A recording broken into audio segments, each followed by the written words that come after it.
सबको जय मसीह।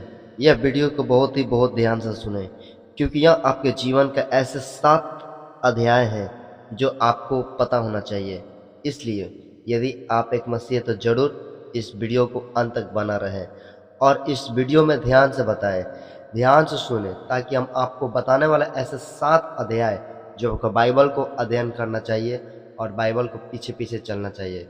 प्रियो, देखिए, हम परमेश्वर को मानने वाले, आप परमेश्वर को मानने वाले लोग हैं और हमें प्रतिदिन अपने जीवन में इन 7 अध्याय को इस्तेमाल करने की जरूरत पड़ती है। और यदि लोग ऐसा नहीं कर पाते हैं तो वो अपने जीवन में कई परेशानी और हानि को उठाते हैं, जिससे लोग कहते हैं मेरे जीवन में ऐसा क्यों हो गया। इसलिए मैं ऐसे 7 अध्याय जो आपके जीवन में डालने वाला हूँ, कृपया ध्यान से सुने। देखिए, पहला अध्याय जो है वह पहला कुरिन्थियों और उसका 13 अध्याय जरूर आप स्टडी करें और पढ़ें, बार बार उसको पढ़ें। हो सकता है कि वचन को याद कर लें, क्योंकि इन अध्याय में आपको ये परमेश्वर सिखाएगा कि प्रेम के बारे में।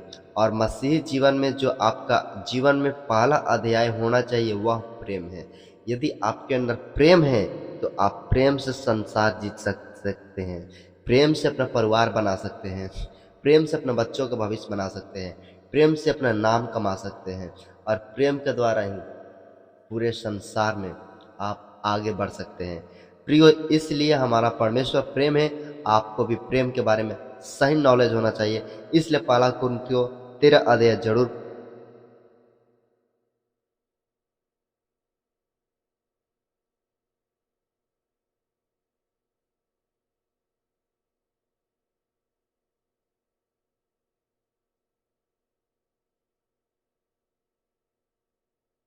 क्षमा करेंगे तो आपका भी जीवन दूसरों से क्षमा पाएगा।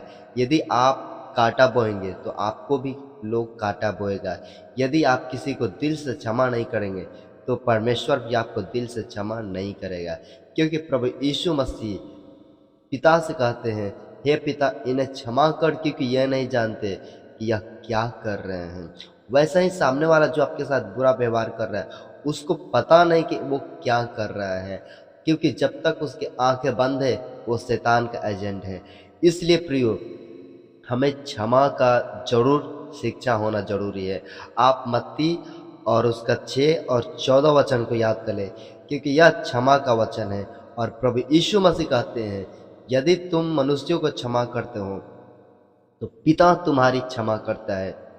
यदि तुम किसी को क्षमा नहीं करते तो पिता भी तुम्हारी क्षमा नहीं करेगा। प्रियो, इसलिए हमें, आप और मसीह है तो जरूर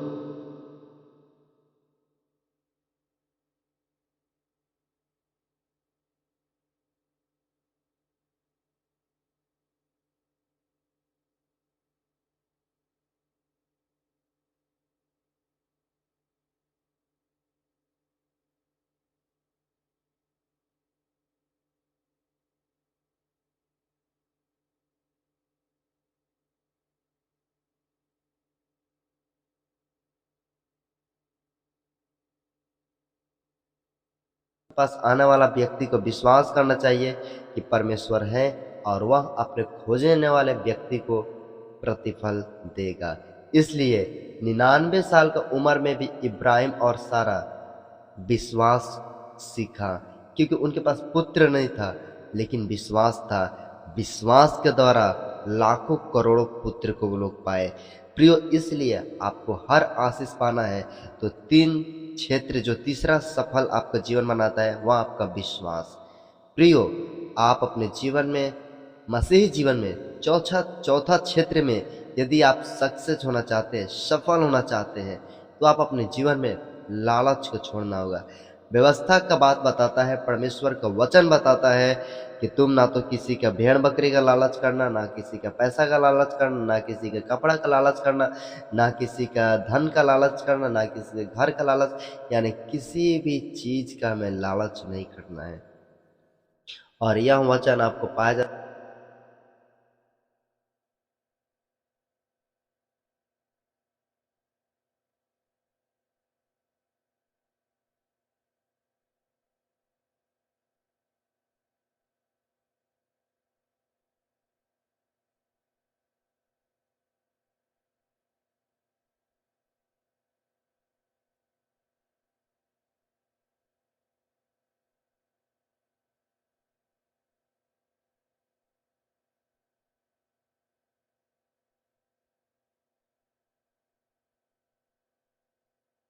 पीछे होने की जरूरत है।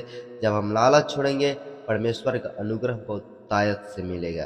प्रियो, हमारे मसीह जीवन में और जो पांचवा क्षेत्र है वह सहायता करना। जब हम मसीह जीवन को सक्सेस यानी सफल बनाना चाहते हैं, हमें अपने जीवन में एक दूसरे का सहायता करना है। प्रभु यीशु स्वर्ग छोड़कर धरती पर पूरा मानव जाति को सहायता करने के लिए आए। हमें अपने जीवन में, अपने समाज में, अपने परिवार में, अपने बच्चे, अपने फ्यूचर, किसी मनुष्य के साथ सहायता करना है। जब हम इस तरह से करेंगे, जरूर परमेश्वर को रोशनी फैलेगी। परमेश्वर का दास, परमेश्वर का जन थोमा इज़राइल देश ने भारत में यीशु मसीह के वचन प्रचार करने के लिए, आपकी हमारी प्राण बचाने के लिए उसने सहायता किया। इसलिए आप और हम बच पाए। आप और हम इसलिए बचे गए ताकि हम औरों को बचाएं। इस तरह से हम सहायता किसी और को जरूर करें।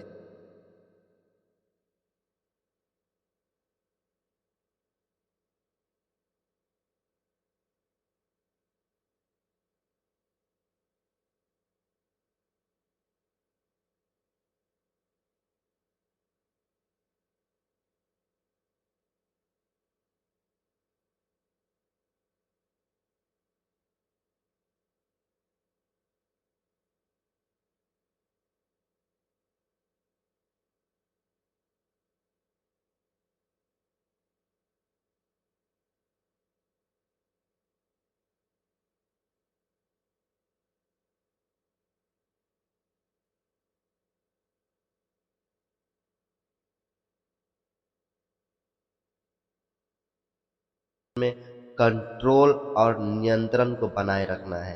प्रियो, परमेश्वर का वचन बताता है कि क्या तुम नहीं जानते तुम्हारे देह परमेश्वर का मंदिर है। लेकिन हम इस संसार में इस शरीर को प्रदूषित करते हैं, भ्रष्ट करते हैं, व्यभिचार में डालते हैं और कंट्रोल से बाहर हो जाते हैं। इसके वजह से हमारा शरीर नर्क बन जाता है। परंतु परमेश्वर का वचन बताता है, तुम तुम्हारा जीवन परमेश्वर के लिए नियंत्रण, कंट्रोल और महिमा से भर जाए। प्रियो, हमें अपने कंट्रोल जीवन पर जरूर ध्यान देना चाहिए ताकि हम परमेश्वर को भावता हुआ सिद्ध बलिदान के रूप में पेश आ सके। इस वीडियो में तब तक इतना ही। यदि वीडियो अच्छा लगा तो जरूर इस मसीही संदेश को और मसीही भाई बहनों के पास शेयर करें ताकि वे भी इस वचन के द्वारा आशीष को पाए। God bless you. परमेश्वर आप सबों को आशीष दे। Thank you.